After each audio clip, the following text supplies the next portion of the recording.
JEE 2024 वाले बच्चों, मैं गोपाल पालीवाल। बच्चों, मैंने आप लोगों के लिए प्रीवियस ईयर क्वेश्चंस की एक सीरीज रन कर रखी है जो आपके लिए बहुत इंपॉर्टेंट है। आप मेरे साथ है जो प्रैक्टिस करें और मेरे चैनल को सब्सक्राइब करें। प्रेजेंट क्वेश्चन जेई 2001 का क्वेश्चन है बच्चों, और स्टैंडिंग वेव, स्ट्रिंग्स के ऊपर जो स्टैंडिंग वेव डेवलप किए जाते हैं उससे रिलेटेड है। The ends of A stretched wire of length small L capital L R fixed at x equals to 0 and x equals to l. In one experiment of displacement of wire is y equals to a sin pi x l pi x upon l sin omega t and y2 equals to a sin 2 pi x l sin 2 omega t. in other experiment, वैसे दो experiment किए गए हैं। ये जो string है, correct, जो कि फिक्स्ड है,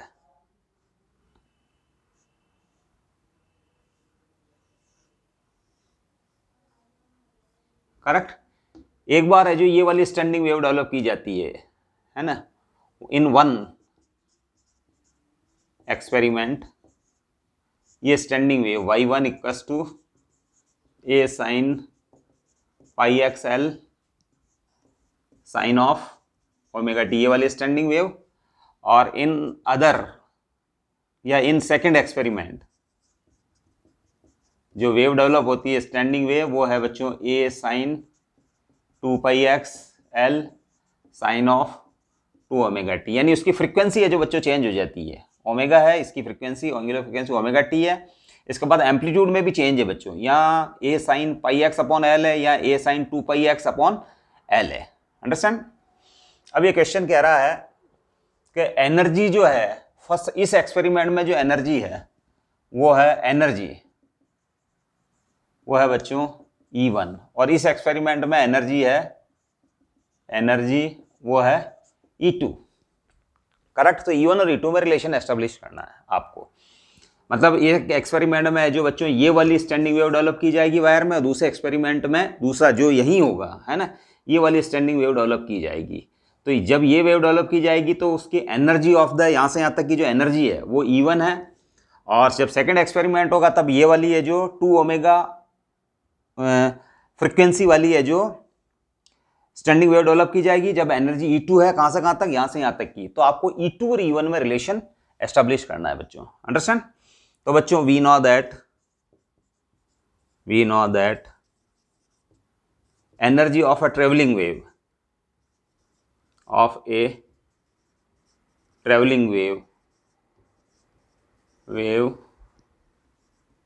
is given by energy E, वो है half rho omega square a square, correct. और ये जूल पर मीटर क्यूब, यानी एनर्जी डेंसिटी है बच्चों। ये एक्चुअल में क्या है? Energy density, correct. तो स्ट्रिंग की लेंथ है जो L मान लूं मैं, स्मॉल l। हाँ, स्ट्रिंग की लेंथ L है बच्चों, सॉरी, मान के लें हम L दे रखा है, x इक्वल टू L। तो फिर एनर्जी जो हो जाएगी ट्रेवलिंग वेव की एनर्जी है ना, ये जूल पर मीटर क्यूब, इसलिए energy of travelling wave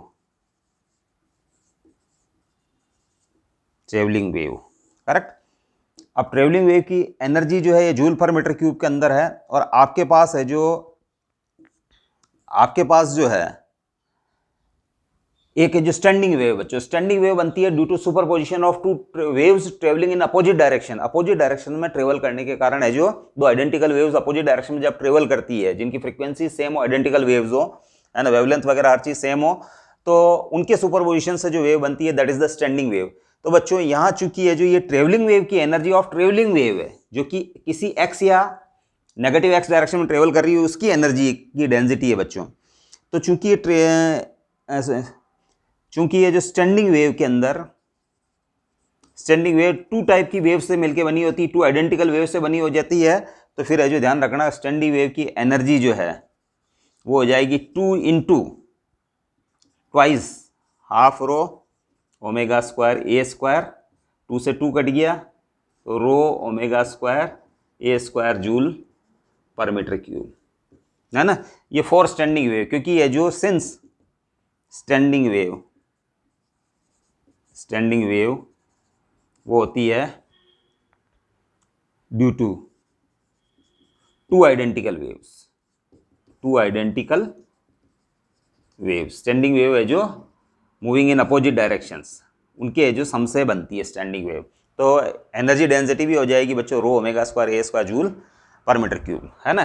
so energy of standing wave in capital L length, correct.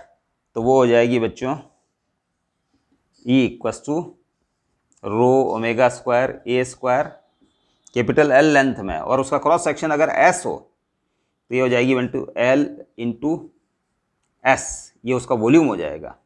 तो इतने जूल एनर्जी हो जाएगी, जहाँ है जो L है जो लेंथ है और S है जो क्रॉस सेक्शन ऑफ वायर और स्ट्रिंग जो जिस स्ट्रिंग के अंदर है जो आपने स्टैंडिंग वेव डेवलप की उसका क्रॉस सेक्शन है बच्चों। तो L इंटू एस ये एनर्जी हो जाएगी बच्चों, करेक्ट। इसलिए E2 अपॉन E1, करेक्ट। जब सेकेंड बार एक्सपेरिमेंट हुआ तब है जो E2 ये है, करेक्ट। तो वो प्रोपोर्शनल है बच्चों रो एल एस सबके लिए सेम है ओमेगा स्क्वायर ए स्क्वायर, है ना। तो ये हो जाएगा ओमेगा 2 स्क्वायर A2 स्क्वायर और ओमेगा 1 स्क्वायर A1 स्क्वायर।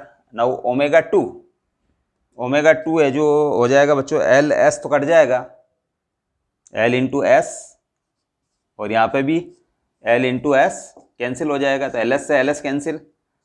ये हो जाएगा बच्चों A2 अपॉन A1 का स्क्वायर और ओमेगा 2 अपॉन ओमेगा 1 का स्क्वायर, अंडरस्टैंड।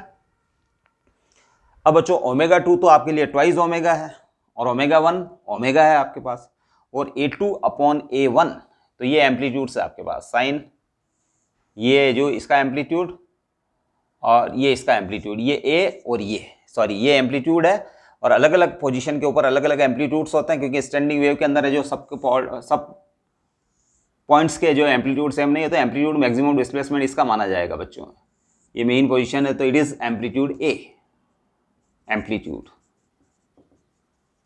नॉर्मल मोड के अंदर, मतलब फंडामेंटल मोड के अंदर एम्पलीट्यूड यहाँ से यहाँ तक है जो एम्पलीट्यूड माना जाता है, इट इज द एम्पलीट्यूड। तो एम्पलीट्यूड तो A ही है बच्चों, correct.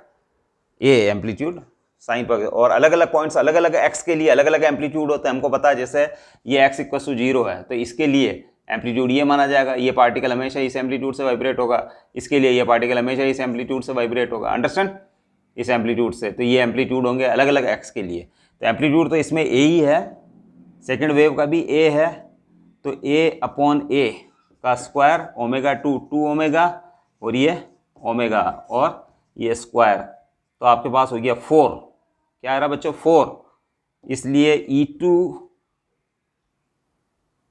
E2 equals to E2 upon E1, तो E1 आपके पास 4E1 हो गया बच्चों, E2 इक्वस टू 4E1, तो E2 इक्वस टू 4E1, तो ऑप्शन सी इज करेक्ट। तो बच्चों इस टाइप से ये क्वेश्चन सॉल्व होगा। JEE 2001 का क्वेश्चन है, क्वेश्चन अच्छा सा क्वेश्चन है, आप थोड़ा सा ध्यान देंगे ये क्वेश्चन आपसे इजीली है जो आपकी ग्रिप में आ जाएगा।